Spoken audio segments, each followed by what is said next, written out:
అందరికీ నమస్కారం. ఈరోజు మనం సతీదేవుని వివాహం ఇంకా దక్షయజ్ఞం ఎలా నాశనమైందో తెలుసుకుందాం. దక్ష ప్రజాపతి కూతురు సతీదేవి. సతీదేవి శివుడిని గాఢంగా ప్రేమించేది మరియు అతని భార్య కావాలని ఎప్పటి నుంచో కోరుకుంటూ ఉండేది. ఆమె పూజ మరియు శివభక్తి అతన్ని వివాహం చేసుకోవాలని అపారమైన కోరిక ఉండేది. కానీ దక్షుడు తన కుమార్తె శివుడి కోసం అలా ఆరాటపడడం ఏమాత్రం ఇష్టం లేదు. ముఖ్యంగా అతను ప్రజాపతి తన కుమార్తె యువరాణిగా బ్రతకాలని అనుకుంటాడు. కానీ శివుని జీవనశైలి దానికి పూర్తిగా విభిన్నంగా ఉంటుంది కదా. రాజుకు దక్షుడు శక్తివంతమైన రాజులు లేదా దేవతలతో వివాహ సంబంధాలు ఏర్పరచుకోవడానికి చాలా ప్రయత్నిస్తాడు. దానివల్ల తన శక్తిని పెంచుకోవచ్చని కోరుకుంటూ ఉంటాడు. కానీ మనందరికీ తెలుసు కదా, మహాదేవుడు అలాంటి జీవితాన్ని ఎప్పుడూ కోరుకోడు. తను నిడారంభమైన జీవితాన్ని గడుపుతూ ఉంటాడు. అతడు అనాగారి ప్రజల మధ్య నివసిస్తూ ఉంటాడు. పులి చర్మం ధరిస్తాడు. శరీరంపై బూడిద పూసుకున్నాడు. అతని అనుచరులైన భూతగణాలు అన్ని రకాల దయ్యాలు, రాక్షసులు, పిశాచాలు వద్ద కలిగి ఉంటాడు. అతను తోటలు మరియు శ్మశాన వాటికలో ఎప్పుడూ తిరుగుతూ ఉంటారు. పర్యవసనంగా దక్షుడు తన కుమార్తె సహచరుడిగా ఉండడం వల్ల విరక్తి కలిగి ఉన్నాడు. దానివల్ల దక్షుడిలా కాకుండా శివుడు సర్వోన్నత దేవుడు అని ఆమెకు వెల్లడి కావడంతో సతీ శివుణ్ణి ఎప్పుడూ ప్రేమిస్తూ ఉండేది. అలా తన భక్తితో తన ప్రేమతో శివుణ్ణి తన భర్తగా గెలుచుకుంటుంది.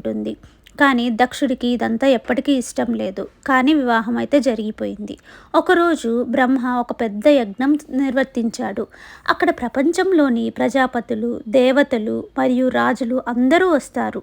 శివుడు మరియు సతీ కూడా యజ్ఞంలో పాల్గొంటారు. వారందరూ యజ్ఞం కోసం వచ్చి ఉత్సవ స్థలంలో కూర్చున్నారు. దక్షుడు చివరిగా వచ్చాడు. అతడు వచ్చినప్పుడు యజ్ఞంలో బ్రహ్మ మరియు శివుడు తప్ప అందరూ లేచి నిలబడ్డారు. అతని పట్ల తమ భక్తిని ప్రదర్శించారు. దక్షుని తండ్రి అయిన బ్రహ్మ లేవలేదు. శివుడు దక్షుని కంటే ఎత్తుగా కూర్చో ఉన్నాడు కాబట్టి లేవలేదు. కానీ దక్షుడు అది అపార్థం చేసుకున్నాడు. దాన్ని పెద్ద అవమానంగా భావించాడు. దానికోసం ప్రతీకారం ఎలా అయినా తీర్చుకోవాలని కోరుకుంటాడు. బ్రహ్మయజ్ఞం తర్వాత శివుడిపై ద్వేషం ఇంకా పెరిగిపోయింది. శివుడిని ఎలాగైనా అవమానించాలన్న ఉద్దేశంతో దక్షుడు బ్రహ్మ చేసినట్లే ఒక గొప్ప యజ్ఞాన్ని ప్రారంభించాడు. ప్రపంచంలో ఉన్న అందరు దేవతలను, ప్రజాధిపతులను, రాజులను యజ్ఞానికి అందరినీ పిలిచాడు. ఒక్క సతీదేవి శివుణ్ణి తప్ప అందరినీ పిలిచాడు. భృగు మహర్షి ఆ యజ్ఞాన్ని అధ్యక్షత వహిస్తాడు. ఆ యజ్ఞంలో తను కొన్ని గమనించాడు. 12 ఆదిత్య దేవతలకు యజ్ఞం మరియు శ్లోకాలను సమర్పించిన తర్వాత శివుడికి మరియు అతని భార్యకి యజ్ఞంలో ఎటువంటి భాగం కేటాయించలేకపోవడం చూశాడు.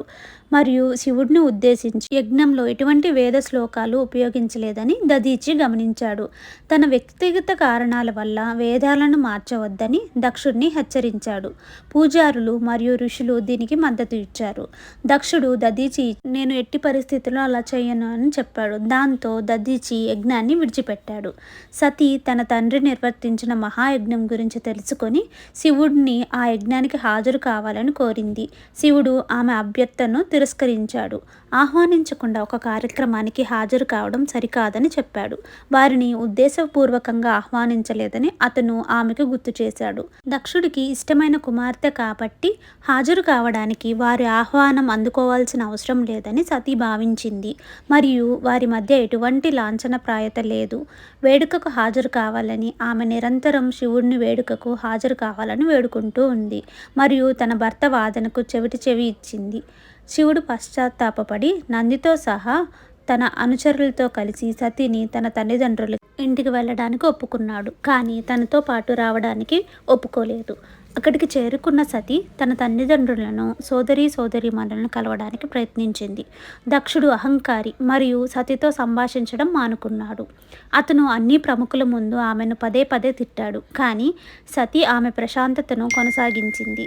సతీ తనను కలవడానికి ప్రయత్నించడంలో పట్టుదలతో ఉండడం వల్ల దక్ష తీవ్రంగా స్పందించి వేడుకలో ఉన్న ఇతర అతిథులందరి ముందు ఆమెని అవమానించాడు. శివుడిని నాస్తికుడు మరియు దహన సంస్కారాలను నివాసి అని పిలిచాడు.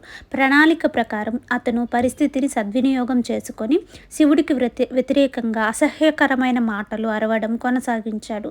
తన ప్రియమైన భర్త మాట విననందుకు సతీ తీవ్రంగా పశ్చాత్తాపపడింది. దక్ష తన పట్ల, ముఖ్యంగా తన భర్త శివుడి పట్ల అతిథులందరి ముందు ఆమె పట్ల అసహ్య భావన పెరుగుతోంది. చివరికి ఆమె మరియు ఆమె ప్రియమైన వ్యక్తి పట్ల జరిగిన సిగ్గులేని అవమానం కోసం ఆమె భరించలేకపోయింది. తన పట్ల మరియు శివుడి పట్ల ఇంత దారుణంగా ప్రవర్తించినందుకు ఆమె దక్షుడిని శపించింది. అతని అహంకార ప్రవర్తన అతని తెలివితేటలను అందం చేసిందని అతనికి గుర్తు చేసింది. శివుడి కోపం అతని మరియు అతని రాజ్యాన్ని నాశనం చేస్తుందని హెచ్చరించింది. ఆమె అతన్ని శపించింది. మరింత అవమానాన్ని భరించలేక సతీ యజ్ఞయాగారంలో దూకి తన ప్రాణాలను తీసుకుంది. సతీ తన కోపంపై పూర్తి నియంత్రణ కోల్పోయి ఎంత ప్రయత్నించినా తనని బయటకు తీయలేకపోయారు. కేవలం సగం కాలిపోయిన సతీ శరీరాన్ని మాత్రమే తిరిగి పొందగలిగారు. తన భార్య మరణ వార్త విన్న శివుడు తీవ్ర బాధపడ్డాడు. దక్షుడి చర్యలు తన సొంత కుమార్తె మరణానికి ఎలా దోహదపడ్డాడో తెలుసుకున్నప్పుడు అతని దుఃఖం తీవ్ర కోపంగా మారింది. శివుడి కోపం ఎంతగా పెరిగిందంటే అతను తన తల నుండి ఒక వెంట్రుకను లాక్కొని నేలపై పగలగొట్టి తన కాలుతో దాన్ని రెండుగా విరిచాడు. ఆయుధాలు ధరించి భయానకంగా ఉన్న ఇద్దరు భయంకరమైన జీవులు వీరభద్రుడు మరియు భద్రకాళి బయటపడ్డారు. దక్షుణ్ణి చంపి యజ్ఞాన్ని నాశనం చేయమని శివుడు వారిని ఆదేశించాడు. భూతగణాలలో పాటు ఉగ్ర వీరభద్రుడు మరియు భద్రకాళి యజ్ఞస్థలానికి చేరుకున్నారు.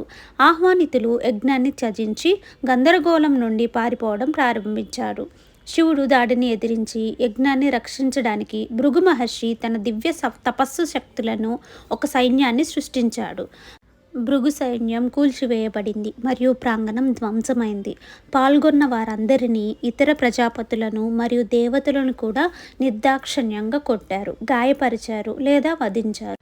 దక్షుడిని పట్టుకొని శిరచ్ఛేదం చేస్తారు మరియు భూతగణాలు విజయ జ్ఞాపకార్థం భృగువు తెల్లటి గడ్డాన్ని తీయడం ప్రారంభించినప్పుడు దాడి పరాకాష్ఠకు చేరుకుంటుంది.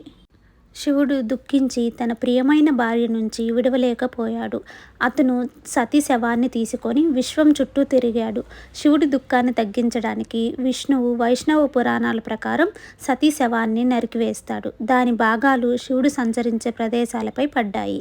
శైవ పురాణాలు ఆమె శరీరం దానంతటా అదే విచ్ఛిన్నమైందని, శివుడు సతీ శవాన్ని వివిధ ప్రదేశాలకు తీసుకెళ్తుండగా ఆ భాగాలు పడిపోయాయని చెప్తాయి. ప్రతి శరీర భాగాన్ని స్మరించే ఆ ప్రదేశాలు శక్తిపీఠాలుగా పిలువబడ్డాయి.